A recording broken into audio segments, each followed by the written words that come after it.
Welcome back to the Stuff or Whatever podcast. B. Quanchi O'Brien here, and had some time to do another podcast for this week. It's been a little while, just had some life stuff go on, and didn't really have much of a good opportunity to really record and sit down.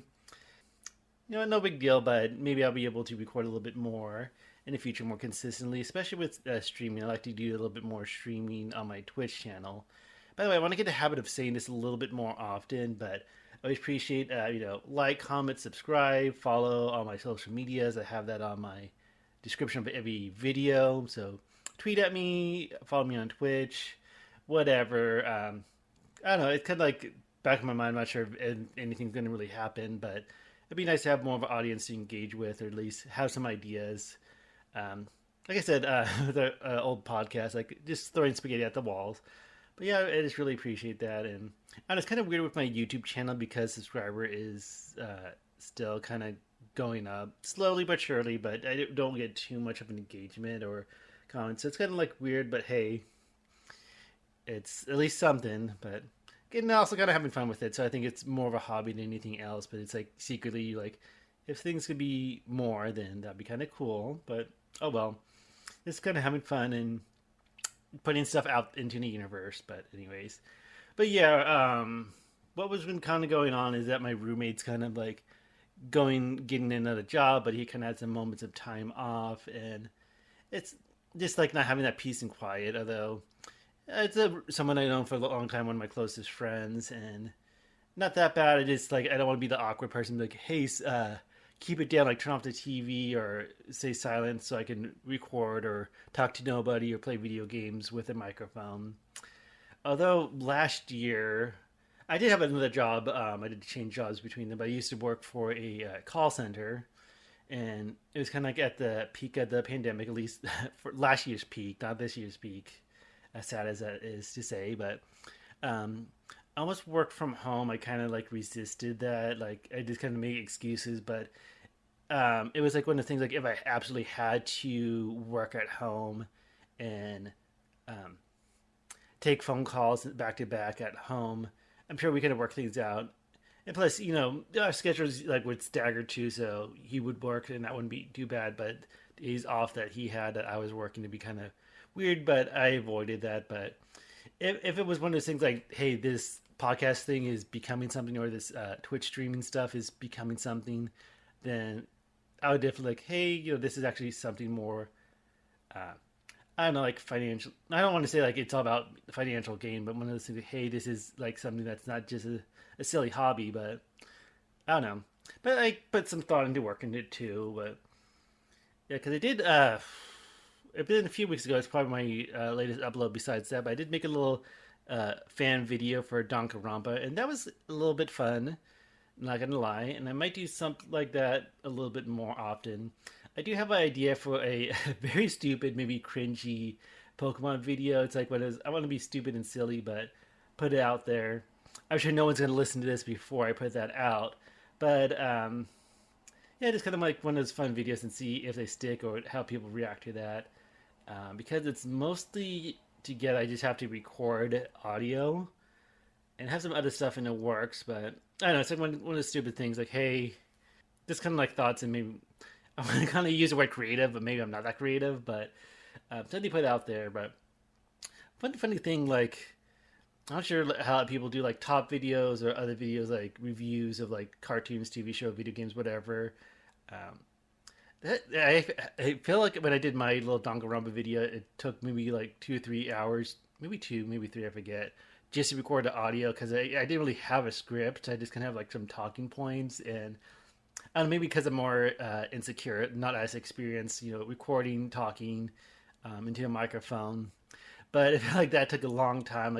Like kept on deleting takes, so I really think people who can actually do it for a long time. I'm not sure how they break it up. Like, kind of curious, like the background of like people, creators who do this kind of videos. But one channel, it's not like a small channel; it's a really really big one. But been kind of into Philip DeFranco and kind of like how he does news and stuff like that. Dude, like wow, that guy can really hustle and stuff like that when it comes to like going over these stories and stuff like that. I'm not sure if there's a lot of outtakes, but pretty good rapid speaker, and I've been actually really digging the videos. I feel like that's going to be a source of my news, but also I'm almost thinking about incorporating some type of news, whether it be like game, cartoons, entertainment, or real world. Or I was thinking if there's any good sites to find like weird, crazy stories that happen, like Florida man kind of story, or this happened here, or some I don't know.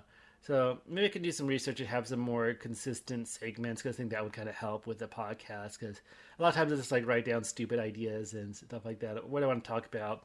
Sometimes I think kind of earlier podcasts are like a little bit more anecdotal or um, kind of like stories and stuff like that too. But you can only tell childhood stories so many times before you run out of ideas. But I'm trying to think of ideas for like segments because I always thought like maybe having advice or like Q&A or just dumb stuff too. So that's kind of like why I would like an audience is so I can kind of bounce ideas and because I think that's also kind of fun. Like if you have an audience and you can respond to them and then having that weird fear like, hey, someone on the internet is acknowledging me and stuff like that. And like when you it's like it's kind of stupid idea, but when you like comment on a YouTube video and then the um, author or the channel of that video likes your comment, or they even comment back and stuff like that, you almost want to be like a little giddy schoolgirl and kind of giggle and feel acknowledged, like Sensei noticed me or something like that. Or what is it? I forget the like notice me senpai or I forget the. I'm even not sure if that's like much of it in the lingo or anything like that on the internet. And one thing I wanted to talk about is recently, this is like my little ordeal, but I had, it's the first time this happened, but I had my tire in my car blow out, and that was fun. Um, Lucky I was close to home, like I was actually bringing home groceries and stuff like that. And yeah, it's just like not a fun thing, but I was able to change the tire and quickly get that replaced because it was the day before my work day because I had work the next day, so I was like, oh, at least it was on my day off. But I do commute a lot and do a lot of highway driving, so I was like so glad it didn't happen like when I was driving to work or on the highway. But one piece of advice, because I probably should have been more proactive, but I noticed like the tire that had the issue would have low tire pressure, like the little tire pressure light would come on, then I'll fill out some air with it. It'd be good for like a few months, and then it would happen. But it always be that tire that would need to fill, like checking all the tires, of course. But that one kept on like losing pressure, so I should have done like checked the threading or check it more carefully and been more proactive. It's better to replace a worn tire than replace a blown out tire. Yeah, and then also my other front passenger side, I just replaced that too because I had it checked out too, and it was kind of losing tread and not too that as bad as a point, but it was getting there. It's like, oh, I'll just replace because you don't want to. It's like one of those things when it comes to your car, you don't want to be reactive. It can be more proactive if you can. And that's the one thing about owning a car is that I always worry about something happening. It feels like it can be like a financial time bomb, and it's not fun. I kind of wish cars would be a little bit more affordable and cheaper, but I'm still paying mine off. But keeping ahead of bills so it's nothing like too cumbersome or too worrisome. I can remember a long time ago my old car that I had.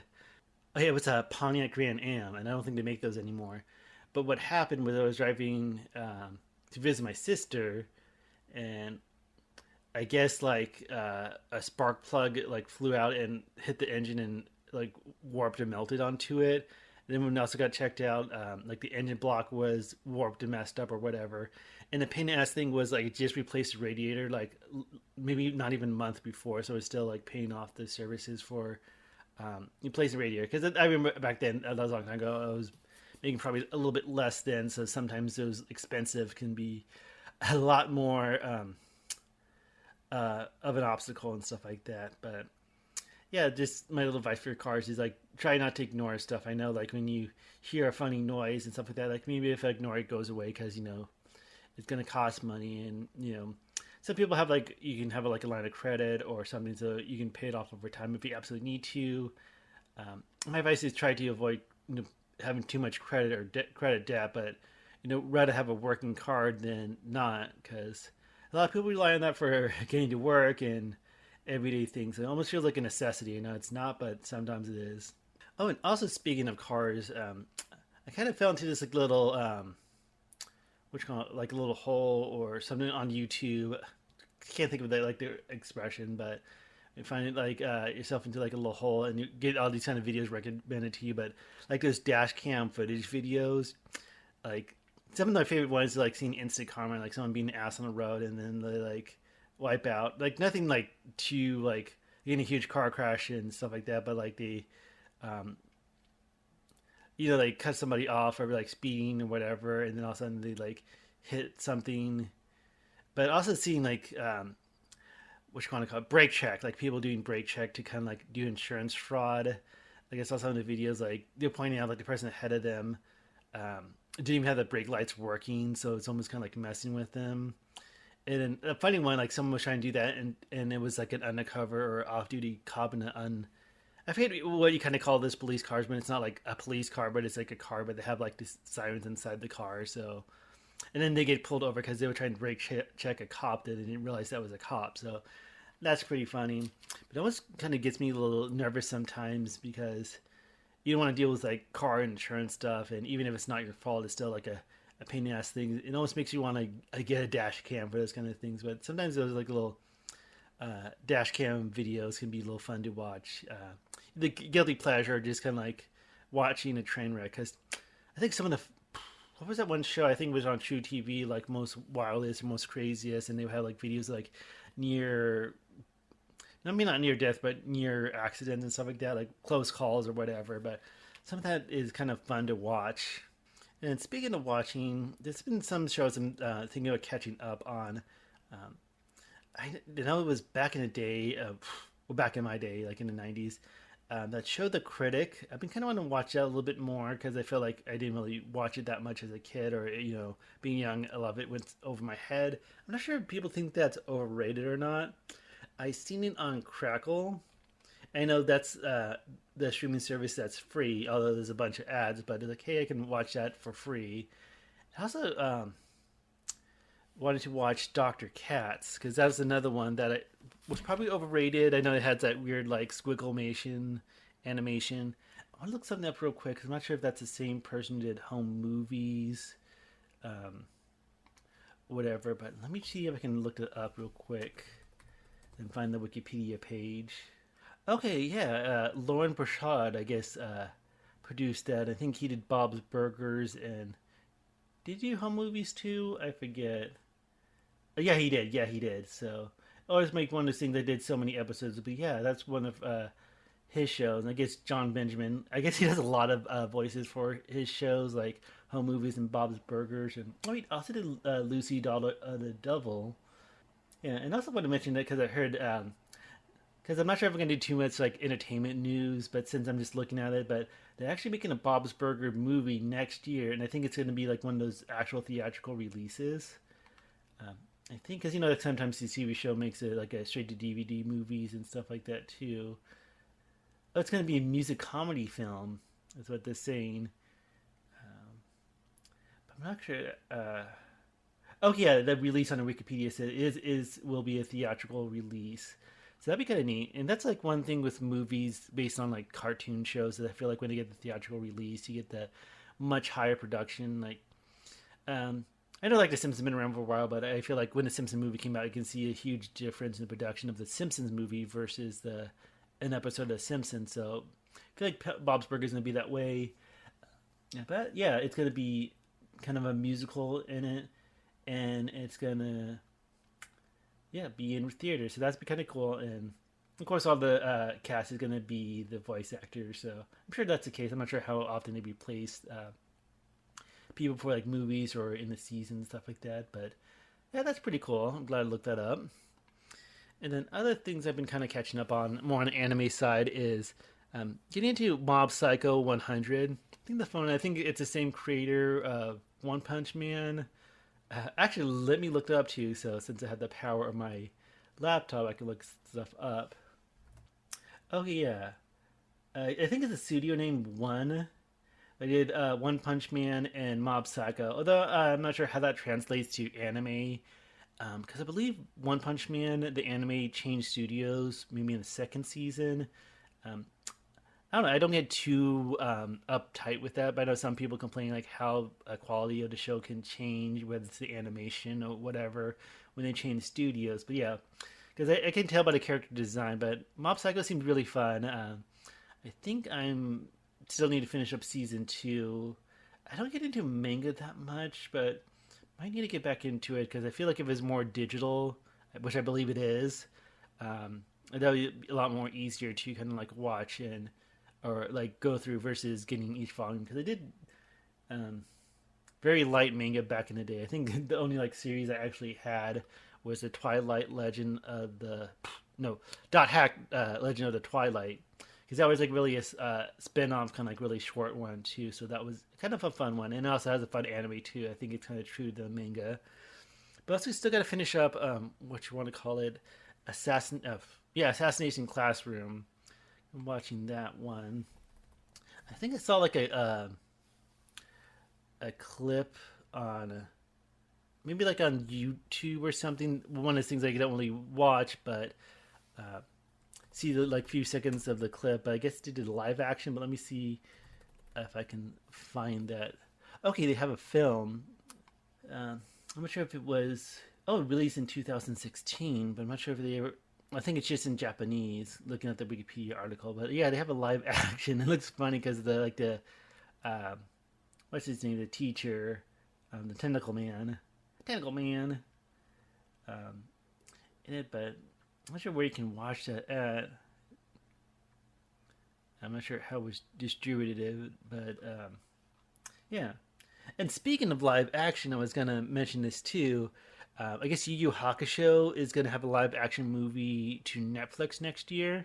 I did see like maybe like a promotional shot. It looks good because I feel like they kind of do more of replicating the actual character designs of the anime. Because the last anime live action film that kind of burned me was the Death Note one. I know a lot of people complain about that. I think the big difference is that the Death Note one, was like directed by an American director, but the Yu Yu Hakusho, I believe the Cowboy Bebop 2 that's coming out is like more of a Japanese production. Um, so I think they will stay more true to the series because the one thing I really hate about the Death Note movie is I felt like, especially character Light, was like completely different in how he portrayed himself in anime. Like he was a lot more witty and clever, and in the movie he seemed like some like dead, not a dumb high school kid. And also, I know everyone loved L. I think in the movie, I don't know, they didn't make him seem quite like he is a child. Like again, he's like really smart and witty, but I feel like he was always cool headed. But I remember in the movie, L was kind of like maybe getting angry and yelling and stuff like that too, and losing his cool. So I feel like they did really bad at portraying the main characters. So, trying to think of other ones. I'm not sure if they had American like translations or English translations, but I know there was a live action Attack on Titan and Full Metal Alchemist. And I don't want to think about Dragon Ball because I heard the Dragon Ball movie is kind of bad, and that one actually got more of I think that got an actual theatrical release. But kind of curious on with some of these anime live action movies. So if there's one you want to recommend, a comment or stuff like that, do so in the comment section below. Okay, one thing I want to talk about in this episode of the podcast is I want to talk about an old soda like from my childhood that no one ever talks about. Because you see those articles like, hey, remember this, like the blue or purple ketchup or Dunkaroos or whatever, but and especially some drinks too. But there's one beverage that I never see anyone talk about, and I really liked it at a time. But it was a soda called Storm, and it was made by Pepsi. And the big thing about this soda, it was a lemon lime soda, but it was caffeinated. And I thought, I don't know, as a kid, I don't think like, oh, I need to pick me up. I need my caffeine, like a cup of coffee. But I don't know, I just kind of felt cooler in a sense that it was like not just a lemon lime soda, but it was caffeinated because you never really see that with the citrusy sodas and stuff like that too. I know that was before Pepsi came out with Sierra Mist. So since they actually have their lemon lime soda, I think it's here for keeps. I don't think they're ever going to bring back Storm. Plus, they always have Mountain Dew too, and that's not a lemon lime soda, but that's like the caffeinated citrusy soda, but I remember liking Storm so much. But I remember looking at it. I guess it had a limited test. It wasn't like widely released, so maybe that's why not many people talk about it. But I did have old memories of getting a bottle of it. So they had it in 2 liters. They had it in cans, but I believe I can't remember if it was. I'm pretty sure it was at a Pizza Hut. Like remember back in the day when Pizza Hut would have the pizza buffets. Like they have pizza, salad, and pasta. My God, that was like one of my favorite childhood memories. And getting the red plastic cups and getting refills. And I'm pretty sure they had Storm in the fountain drinks. I remember going to Pizza Hut, eating at the pizza buffet, getting Storm soda, but they just don't make that anymore. And it's a shame because I kind of wish there would be more caffeinated citrusy sodas. Because, like I said, maybe that's why Mountain Dew does a lot of flavors too. Like have a different flavors for Mountain Dew, but I would like to see like a lemon lime soda that's caffeinated, or like orange soda, like more your traditional sodas. Because everything's like, oh, caffeine free, or maybe even caffeinated root beer. I don't know if that's something Coke can get on. Oh, guys, remember Coke? Remember they used to have Slice?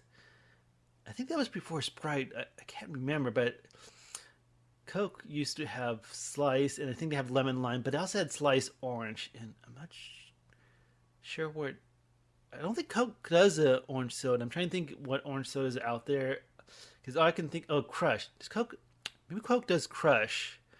I can't remember Coke or Pepsi because I know Slice. No, I just said Slice. No, Sprite. No, what the fuck am I talking about? Um, Okay, Crush Sunkiss. That's well, I don't. I had a huge brain aneurysm there, but Sunkiss.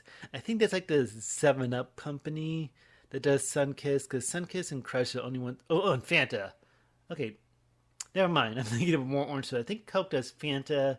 Maybe Pepsi does Crush. And okay, so there was orange sodas than I thought, but I had a caffeinated one because I think Coke. I think some of the old Coke sodas that people knew about that were kind of like the Mountain Dew competitors. There was Vault, although I think Vault's not really as widely talked about. I know Surge is what people like to, what people remember. So Surge and Vault.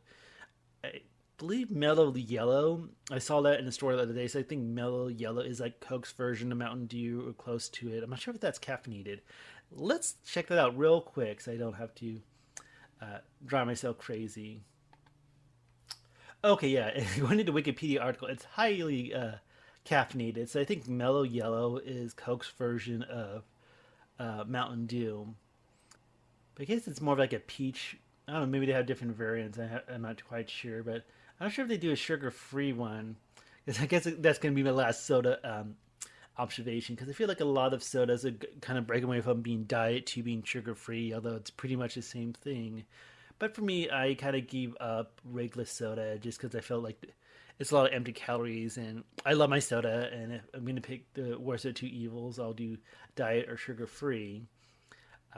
So a shame that a lot of sodas out there don't have like a diet version. I know some people like if they're diabetic or something. Just some things I heard like rely on diet sodas or sugar free stuff, but yeah, it's funny. I'm looking at the related articles on Melia because his Vault is his Surge, and Sundrop. Okay, I guess that's from the Dr Pepper people, and I think that was that also caffeinated, high caffeine.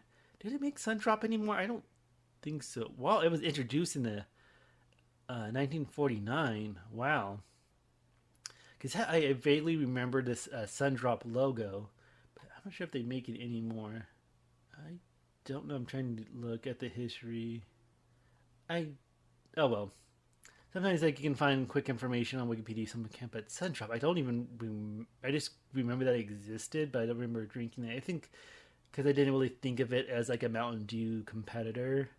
Maybe that's why. But yeah. Also, if you tried any of these sodas, I think it is that maybe something else, but yeah, always comment below if I'm talking about something that seems interesting. I always like to hear feedback and at least get some comments and stuff like that. But yeah, some sodas do make you think. Again, I don't see like these talk about in articles and stuff like that, like 10 things you had with a kid that no you can no longer get, blah blah blah, and stuff like that. Like it's always the same stuff, like whatever BuzzFeed or whatever listicles out there. So like the same 10 things. So it's not gonna surprise you, but who knows? But yeah, my big thing is Storm Soda. I remember liking that a lot, and I would like to see more caffeinated sodas that are like versions of like lemon lime or orange versus being like the Mountain Dew rip off or whatever. And one thing I don't know why I was thinking about this lately, but I was kind of like having some memories of my grandma. She passed away a long time ago, back when I was in high school. But I remember my grandma would I don't know, kind of like just visiting grandma a lot. Like she was just didn't live too close, but not that like when we visit her, like sometimes we'll stay there for a couple of days or like that. Especially like during the summer when there was in school. But my grandma loved to eat a lot of Burger King. That would be like her go-to. She would always go to Burger King and get a Diet Pepsi. But she was always thin and skinny, so she wasn't like overweight. So I think she, even though she didn't eat the best, I remember she. I just had memories of like her food. Like she would have a lot of like lean pockets and hot pockets, and I think she did the frozen dinners a lot too. I remember being easy. Like she didn't really cook too much, if I remember. I also remember another discontinued item as a kid, but Uno bars. I don't know if anyone remembers Uno bars, but I think that was her favorite. No, she likes symphonies, like the milk chocolate symphonies with almonds. I just remember she'll get Unos and keep those in the freezer too. But that was I think I don't even want to think about like different candy companies too and do a bunch of research. But Uno bars were kind of like Three Musketeers. Like they had like the really fluffy, creamy chocolate in the middle, and then the chocolate bar around it. So very close to Three Musketeers, but I remember the Una bars were pretty good, especially frozen, which I don't think I'd really done or not in it for a good while, but put some Three Musketeers in the freezers and eat them because usually I'm too impatient when it comes to my candy. But yeah, and then I think the only thing my grandma would really cook, if you can call it cooking, would she would do a canned ham and stuff like that too. So that's a little memories of grandma. But yeah, like I said, I remember like going to Burger King a lot with my grandma, and she always get the. I think she always get the Whopper Junior. Always get a huge stack of napkins she'll shove in her purse, and so when we get to her house, she always have a bunch of fast food napkins, usually from Burger King. I think she did Wiener Schnitzels too, as well, if I remembered. But yeah, and this might be a little funny. I know I'm having like little nice memories of grandma. Uh, I remember, I'm not sure if this is like an old lady thing, but I remember when she would fart, it would sound like Donald Duck. And I remember joking with my siblings that, farts being like Donald Duck. So, like, when she would fart, it would sound like, if that's a good impression.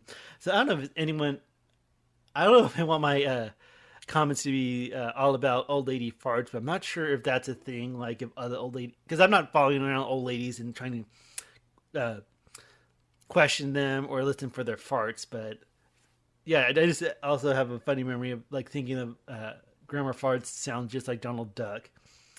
But looking back at now, maybe she just did a Donald Duck impression to cover up her farts. Like when she farts, she just go with the mouth, so no one knows she's farting. Like, but that's kind of my funny joke. And I don't know. It's not like I don't want to say like some gross old lady kind of like memories of my grandma, but yeah, it was a shame. One thing I guess kind of wrap it up in the sentimental value way is because I remember near the end of her life, we actually moved her in with us.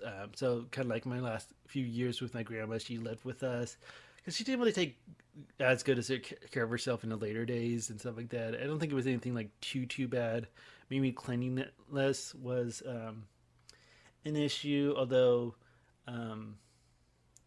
She live alone in a house, so it was like too much for her to worry about. So it's not like it could be a lot messy, but I think she kind of, I don't know, kind of like she's hoarded a little bit. Not as bad as you see in this hoarder shows, but I remember as we moved out, cleaning out the garage and having a big dumpster in the front and stuff like that. And I don't know, kind of a shame because I kind of felt she could have been around a little bit longer if we kind of, did things a little bit sooner. It wasn't like too bad, but I think she didn't take as good of a care of herself. Maybe if we intervened or stuff like that, like nothing too crazy or too bad, but that's just what happens with old people. And I don't know if this is like a good positive way or at least a good way to think about it is like when people pass away, especially if they're old. I feel like I don't get as sad because it's like not much you can really do. It's a part of life and things like that. So I think having that kind of mentality kind of helps. Of course, if something like people leave your life for unfortunate situations like an accident or something really bad, but just old people, you know, organs shutting down and getting sick or whatever, just what happens with old people. So I think that kind of helps thinking of, um, you know, that's a part of life. I did remember I had a funeral.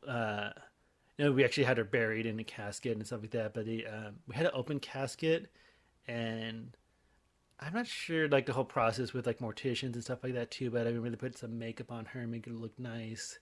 I thought it was kind of nice because I did actually see the open casket and went up, and it's kind of nice to see her just like look nice in a casket versus being in a hospital bed. Kind of like one of my last memories of her living. So I think that kind of helps. I know some people say like, oh, they don't want to see the casket or they don't want to see the dead body in a funeral. Sometimes it just helps give closure. You can say like, hey, that's them. They're in that casket. But I think some people don't need that visual to know like, okay, this person is dead kind of thing. Because I'm not sure if so many people get in denial, but I think just having the last memory, okay, she's dead, but she looks nice as she's getting buried kind of thing. I don't know. That's weird to say. Yeah, but I think this is making a good enough podcast. I'm not trying to get too lengthy with these. I kind of write stuff down so I kind of can think of stuff to talk about. But if I can think of like more segments or more stuff, so that way I don't have to worry about like pulling stuff out of my ass or random thoughts and being kind of discombobulated or like rattle on or whatever. Maybe some way to be more entertaining and more. I don't know, not as boring, because sometimes I wonder if I'm just like babbling on being boring, and some people may think, hey, this guy's a boring person, I can just listen to this podcast and it can be like ASMR. And one thing, I probably won't get in the habit of like saying the number of the episode, because looking back I'm almost have the idea of just like deleting some of the old ones, just because I feel now I have kind of a more groove, I guess, with the audio recording and stuff like that too, because I know the other ones that kind of felt low, because I kind of hate that when it comes to like some use like streams that get stream mods that get uploaded, like the volume really low and you had to crank it up and you can still barely hear it, just depending on what device you're listening to. So I don't know, I think maybe at the end of the year or maybe next year I might revisit and see what I want to keep on the channel, especially some really old videos. I'm thinking before I got into this podcast, like maybe delete some old ones, not that they're relevant, not that people care as much, but this thing of doing some cleanup and focus, if this becomes a thing, kind of be more mindful of what's presented on it. Nothing too crazy, nothing too big, but just kind of stuff in the back of my mind. And also want to get in the habit of saying this is thanks for always listening, watching, subscribe, follow me on social media as well. I'm trying to do more of a Twitch thing. I think that's kind of more fun, or way to like at least interact, or at least put stuff out there that's not just kind of rambling or being some stupid guy with a microphone. I'll still be a stupid guy with a microphone. It's just I'm playing a video game, because I felt like my latest one, like the 20XX, I had a lot of fun with that one. And even surprisingly, we're back one I did, even though no one watched it, but it's up there. So if you want to watch it, watch me play a crappy game based off a pretty good movie, I guess, in the 90s, at least a part of my childhood. But yeah, that's on the channel. But yeah, I always appreciate the listen, interaction, whatever. And thanks for making it this far, and I hope everyone has a great day, and stay tuned for more, and I'll see you guys later. Yeah, I said this before, I always feel like in these podcasts, like I'm ending the phone call with like a friend or my mother or something like that. So anyways, I need like a sign off or something like that. So if my sign off is just whatever.